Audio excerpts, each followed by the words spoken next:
দর্শক, একটা জিনিস খেয়াল করেন। ডক্টর মোহাম্মদ ইউনূসের কাছে দুটি রাজনৈতিক দল পরপর দেখা করেছে। গতকালকে দেখা করেছে এনসিপির নেতারা, আগের দিন দেখা করেছেন জামাতের নেতারা। দুই পক্ষেরই ইস্যু হচ্ছে নির্বাচন বিষয়ে। নির্বাচনে পক্ষপাতিত্ব করা হচ্ছে, লেভেল প্লেইং ফিল্ড নাই, এই কথাগুলো তারা বেশ যার যার দৃষ্টিভঙ্গিতে বলেছে। আলোচনাটা ছিল রাজনৈতিক এবং নির্বাচন সংক্রান্ত। প্রশ্ন হলো যে এই সময় রাষ্ট্রের বা সরকারের প্রধান নির্বাহীর সঙ্গে যারা নির্বাচনের সঙ্গে যুক্ত, যে রাজনৈতিক দল এবং এই রাজনৈতিক দলের নেতারা যারা নিজেরাই প্রার্থী, তারা কি সরকারের প্রধান নির্বাহীর সঙ্গে কথা বলতে পারেন?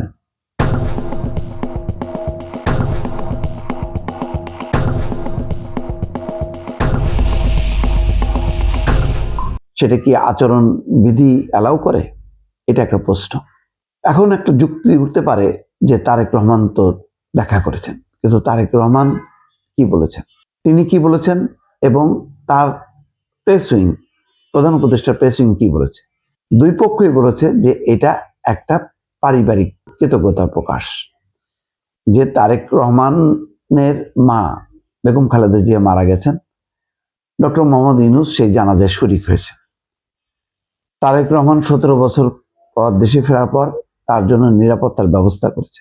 দুইটাতেই ডক্টর মোহাম্মদ ইউনূসের অংশগ্রহণ আছে, সম্মতি আছে।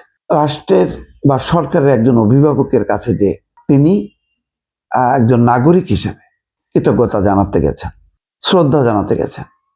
কারণ যে এই কাজে ডক্টর মোহাম্মদ ইউনূস উপেক্ষা করতে পারতেন, তিনি জানাজায় নাও আসতে পারতেন, নিরাপত্তার ব্যাপারটা তিনি নিজে যুক্ত নাও থাকতে পারতেন, নির্দেশ নাও দিতে পারতেন, কিন্তু দিয়েছেন।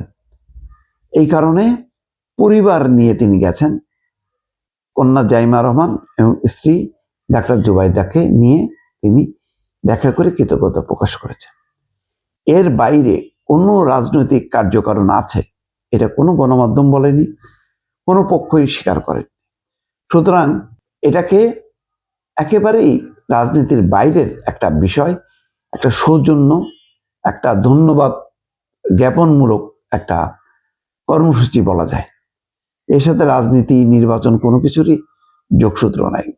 তারেক রহমান যদি দলীয় নেতাদেরকে নিয়ে যেতেন তাহলে এটা একটা রাজনৈতিক বিষয় ছিল। এটার সাথে জামাত ইসলাম এবং এনসিপি যেভাবে দেখা করেছে এটা কিন্তু মেলানো যাবে না।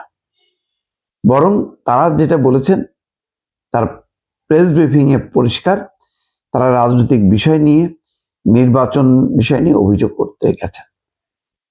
প্রশ্ন হলো তারা কি পারেন এই সময়, যখন নির্বাচনের শিডিউল অলরেডি ঘোষণা হয়ে গেছে, এখন নির্বাচন সংক্রান্ত সকল কিছুই কিন্তু নির্বাচন কমিশনের হাতে। সুতরাং যে কোনো আলোচনা এটা নির্বাচন কমিশনের সঙ্গে করতে হবে, এটি হচ্ছে বিধান। কিন্তু রাষ্ট্রের নির্বাহীদের কাছে গেলে বা সরকারের নির্বাহীদের কাছে গেলে এটা তার প্রভাব কাজ করবে। নির্বাচনকালে কোনো নির্বাহী বিভাগ নির্বাচন বিষয়ে কোনো প্রভাব ফেলতে পারে না বা তেমন কোনো পদক্ষেপ নিতে পারে না। এখানে মনে হবে দৃশ্যত যে প্রধান নির্বাহীর তিনি হস্তক্ষেপ কামনা করতে গেছে এই দুটি রাজনৈতিক দলের নেতারা, যাদের মধ্যে ডাক্তার শফিকুর রহমান, ডাক্তার তাহের প্রার্থী, নাহিদ ইসলামও প্রার্থী। একই জোটের দুইটি দল পরপর যে অভিযোগ করে আসলো, তাহলে এখানে কি ভারসাম্যহীনতা লক্ষ্য করা গেল না? এখানে কি লেভেল প্লেইং ফিল্ড থাকলো? মানে এই জোটের বিপরীতে যে রাজনৈতিক দলগুলো আছে তারা কি গেছে, তারা কি যে তাদের অভিযোগগুলো বলে আসতে পারছে? তারা তো মির্জা ফখরুল ইসলাম আলমগীর তো গেল দেখলাম নির্বাচন কমিশনে, সেখানে যে তিনি তার দলের অভিযোগগুলি বললেন, পোস্টাল ব্যালট নিয়ে আপত্তি জানালেন, অন্যান্য বিষয় নিয়েও কথা বলছেন, কিন্তু প্রধান নির্বাহীর কাছে তো যাননি। সুতরাং যেখানে এই সময়টায় নির্বাচনকালে নির্বাচন সংক্রান্ত বিষয়ে সমস্ত কিছু অথরিটি হচ্ছে সিইসি বা নির্বাচন কমিশন, রাজনৈতিক দলগুলো বা প্রার্থী তারা সেখানে যে তাদের বক্তব্য উপস্থাপন করতে পারেন, অভিযোগ দিতে পারেন, যেটা বিএনপির বেলায় হয়েছে। কিন্তু জামাত এবং এনসিপি কিন্তু সরাসরি চলে গেল প্রধান উপদেষ্টার সঙ্গে। এইরকম সময়ে শেখ হাসিনার সময় আমার মনে আছে, যখন বারে বারে বিএনপি নেতারা বা জোটের পক্ষ থেকে বলা হয়েছে যে তারা নির্বাচন বিষয়ে কথা বলতে চায় শেখ হাসিনার সঙ্গে, তখন শেখ হাসিনার পক্ষ থেকে বলা হয়েছে যে এখন তারা কথা বলার অথরিটি না, অথরিটি হচ্ছে নির্বাচন কমিশন। তাদের যদি কোনো কিছু বলার থাকে সেটা নির্বাচন কমিশনে যেয়ে বলুক। তার মানে সেখানে তারা বিধিবিধানটা উল্লেখ করেছে। এখানে কিন্তু ডক্টর মোহাম্মদ ইউনূসও বলতে পারতেন যে ব্যক্তিগত বিষয় নিয়ে আসা যাবে, কিন্তু যদি রাজনৈতিক এবং নির্বাচন সংক্রান্ত বিষয় থাকে সেটা কিন্তু আমি পারবো না, এটার জন্য নির্বাচন কমিশনে যেতে হবে। কিন্তু সেটা তারা বলেননি, এবং রাজনৈতিক যে দুটি দল জামাত এনসিপি তারাও সেটিকে উপেক্ষা করে সরাসরি চলে গেছে প্রধান নির্বাহী ডক্টর মোহাম্মদ ইউনূসের কাছে।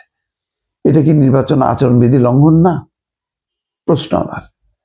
তারা দুটি দল, একই জোটের দুটি দল যখন দেখা করে, এটা কি প্রভাবিত করা হয় না? তাহলে নির্বাচনে যে নিরপেক্ষতা নিয়ে, সুষ্ঠু বা লেভেল প্লেইং ফিল্ড নিয়ে যে তারা কথা বলছেন, তাহলে এই ক্ষেত্রে এই দেখা সাক্ষাতের মধ্য দিয়ে কি সেটি বজায় থাকলো কি থাকলো না? দর্শক, আপনাদের কাছে প্রশ্ন রাখলাম।